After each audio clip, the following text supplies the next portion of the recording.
Une IPO très remarquée sur la planète Nasdaq, mais qui est peut-être d'ailleurs un petit peu passée en dessous de nos radars chez nous en fin de semaine. Alors en ce lendemain de Saint-Valentin, on va vous parler d'appli de rencontre et de l'introduction de Bumble. C'était jeudi. Bonjour Philippe Béchade. Bonjour. Merci d'être avec nous, rédacteur en chef de la Bourse au quotidien. Une application lancée en 2014 et qui a très vite rencontré du succès. Et là, jeudi, IPO et paf, c'est le carton. Qu'est-ce qui s'est passé ? Il s'est passé ce qui se passe à peu près pour toutes les IPO concernant une activité qui a à voir avec les réseaux, la mise en relation. Bon là, on est effectivement belle mise en relation dans la sphère du cœur, mais bon, c'est un vrai marché aussi. Bien sûr. Quand même pas oublier qu'en France, les Minitel Rose, ça remonte à la fin des années 80. Et c'est ce qui a fait la fortune de quelques gros entrepreneurs français aujourd'hui. Tout à fait. On les connaît. 63% quand même à l'issue de la première journée de cotation, des plus hauts à 85%, ça valorise la boîte à peu près à 13 milliards à l'issue de la première journée. Est-ce que ça, c'est mérité, Philippe Béchade ? Je pense que la question ne se pose pas dans le terme de mérite ou pas. On est face à... Il y a quand même des investisseurs qui ont cru et qui sont allés très massivement pour le coup.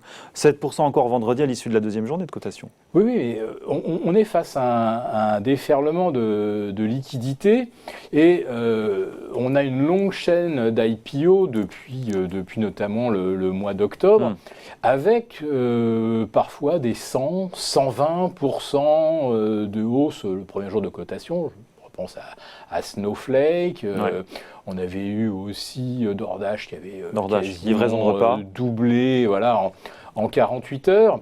Là, on était parti sur une hypothèse de levée de fonds de 2 milliards, donc là, ils vont lever pratiquement le double, enfin autour de 3 milliards et demi, pour une valeur effectivement qui dépasse maintenant les 13 milliards de dollars, en rapport avec un chiffre d'affaires qui est de 376 millions de chiffre d'affaires. Voilà, et 420 attendus pour Bumble.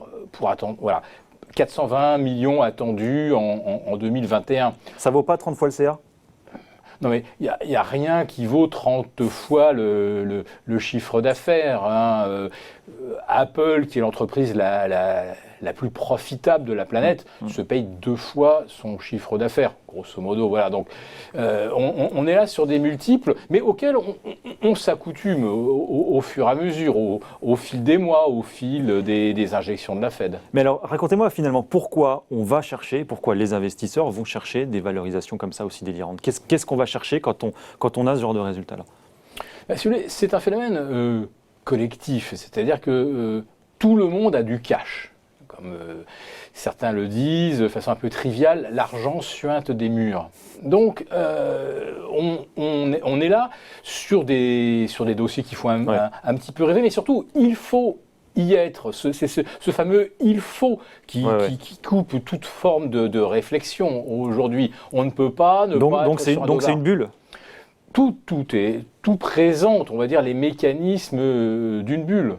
Bien sûr, déjà que Bumble a été introduit dans le haut de la fourchette. Moi, je rappelle que lorsque il a été question d'introduire Bumble, on était parti sur une hypothèse de 25 $. Voilà. Finalement, ça s'est introduit 40% au-dessus de la fourchette qui était envisagée, et on a atteint finalement très rapidement 3 fois le prix, qui paraissait déjà bien pricé, puisqu'on était sur une entreprise qui aurait valu dans les 5-6 milliards face à un chiffre d'affaires qui était donc de 300 et quelques. Donc on était déjà à 20 fois. Bon, on arrive à 30, mais on peut multiplier les exemples. La Bumble a quand même des arguments pour le coup. La logique où ce sont seulement les femmes qui peuvent contacter un profil sur le site, alors ça fait écho à la logique un peu autour de MeToo notamment. On a aussi tout ce secteur des apps qui ont surcartonné pendant les confinements, donc il y a une demande, il y a une attente là aujourd'hui. Oui, alors aux États-Unis, Tinder, c'est la même chose d'ailleurs.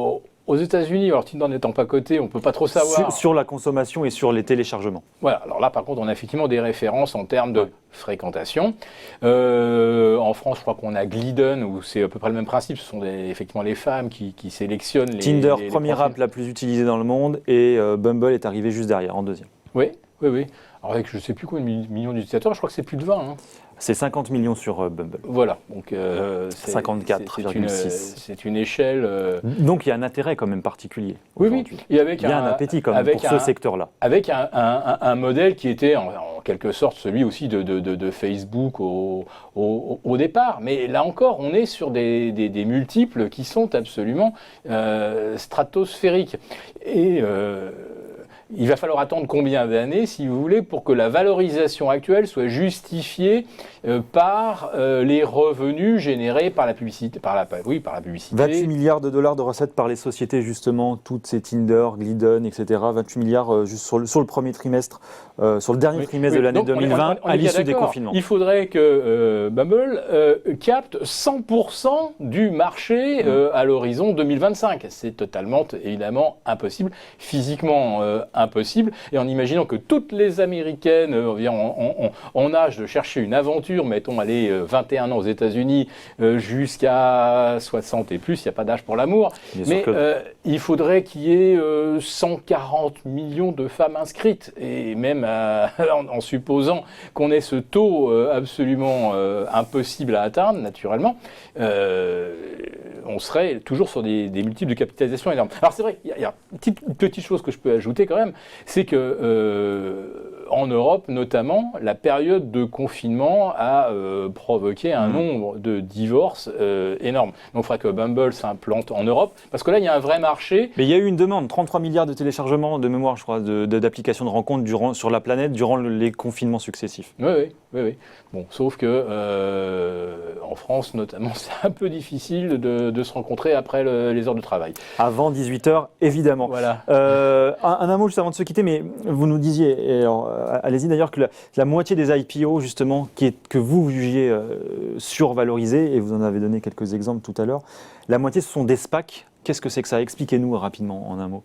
Alors, SPAC, c'est un acronyme, ça signifie Special Purpose Acquisition Company. En fait, c'est une coquille vide, une coquille juridique qu'on peut introduire en bourse de façon extrêmement commode. On n'est pas obligé de fournir un business plan, pas obligé de produire des comptes. C'est une levée de fonds, c'est une pure levée de fonds, pour ensuite faire une acquisition.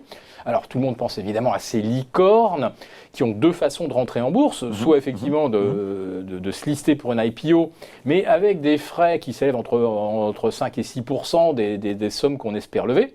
Alors qu'en fait, si la licorne était rachetée, donc ce n'est pas coté, hein, on est dans le business corporate, si c'est racheté par une SPAC, ensuite la SPAC peut, moyennant une petite démarche administrative très simple, transformer donc sa structure de société sans objet précis à entreprise ayant donc une raison sociale, etc.